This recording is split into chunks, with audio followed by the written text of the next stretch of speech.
The U.S. announced yesterday they're no longer going to grant waivers for countries that import oil from Iran. The Secretary of State Mike Pompeo said 8 countries will be affected. And they either have to cooperate or face sanctions. Here's what he said. Any nation or entity interacting with Iran should do its diligence and err on the side of caution. The risks are simply not going to be worth the benefits. And we've been working with major oil-producing countries to ensure the market has sufficient volume to minimize the impact on pricing. Both the Kingdom of Saudi Arabia and the United Arab Emirates have assured us they will ensure an appropriate supply for the markets. And of course, the United States is now a significant producer as well.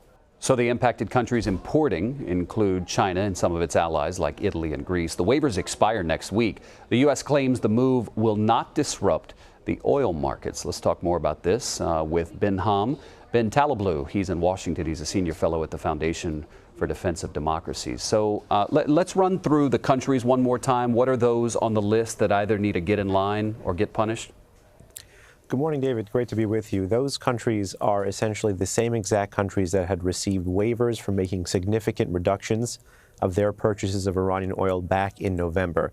And they are China, India, Japan, South Korea, Turkey, Greece, and Italy. And essentially, 3 of them, plus Taiwan, of course, but 3 of them, Taiwan and the 2 European states, had essentially been zeroing out en route to May 2nd, which is when the waiver was going to lapse.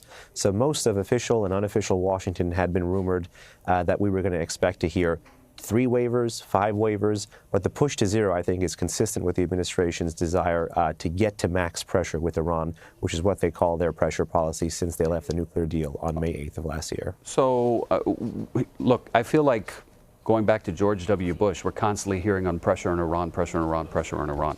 So what does this really do? I mean, does it get us further down the road? I mean, well, hopefully we are further down the road to a deal. As you know, last May 8th, the president withdrew from the JCPOA. That's the acronym for the Joint Comprehensive Plan of Action nuclear deal. The goal is, of course, to wield the same exact penalties that the Obama administration used to get Iran to the table, but this time not to ink only a nuclear-only deal, but a much broader, genuinely comprehensive deal that takes into account Iran's terrorism, human rights abuses, treatment of religious minorities across the Middle East, missile program, other WMD potential programs. So not just nuclear only. So that's the goal. But for folks who don't fully understand this issue and don't follow the issue with Iran all the time, in the most basic terms, tell us what this means and what the goal is.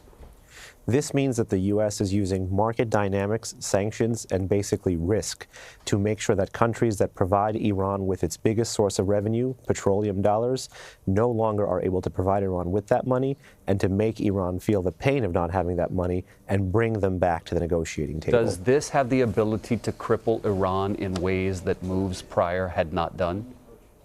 Essentially, yes. You know, getting Iran to go to 0 exports, which would be historic. There have only been brief interruptions in the history of Iran ever since it found oil, where it really couldn't produce oil or was thwarted from having any revenue whatsoever from oil. So it would be somewhat historic here. But the goal, of course, is to make Iran feel that pain. And if Iran is waiting out the administration's pressure policy, the administration now wants to make that patience more expensive and drive them back to the negotiating table. Who would help Iran at this point? Who are their friends that would help them at this point?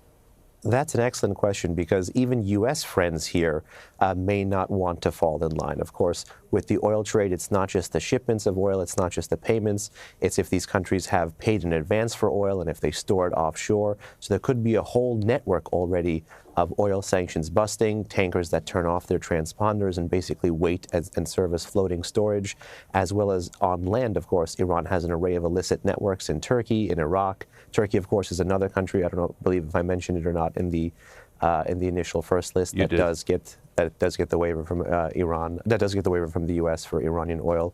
The Turks have expected a waiver. Now that there isn't going to be one, I would certainly expect some sort of attempt to bust sanctions there. They did so during the last iteration, 2011 to 2012. Let me ask you this. Is there a fear that this doesn't really get Iran in line, where Iran says, okay, we're sorry, we'll come to the table and do what you should do, but rather it causes instability, potentially violence and unrest? If you mean instability from the ground up, one of the most interesting things to note is how the administration is using its pressure policy.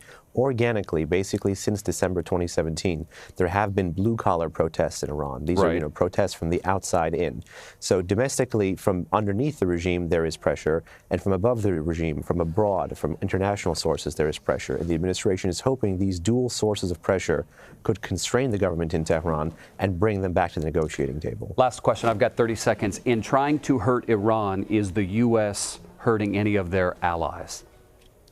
I don't necessarily see this as hurting the other allies. Of course, the U.S., along with the UAE and Saudi, are working to make sure that countries who do buy Iranian oil have an offset, have a country that they can purchase petroleum from.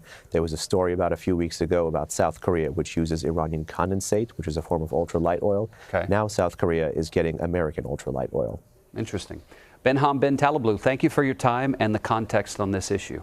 My pleasure. Thank you.